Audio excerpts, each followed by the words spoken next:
புதிய வரலாறு உருவாகும். பழைய வரலாறு அழியும் நேரம். எல்லாற்றையும் மாற்றும் கல்வி என்ற அதிகாரம். அதிகாரம் என்பது நிலவுடைமை, கல்வி, வேலைவாய்ப்பு.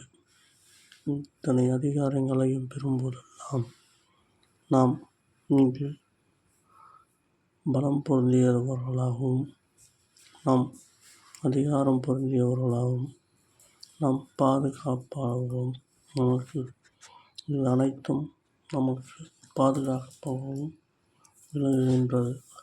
ஆகவே இந்த அதிகாரம் நமக்கு மிக முக்கியமானது, தேவையானது.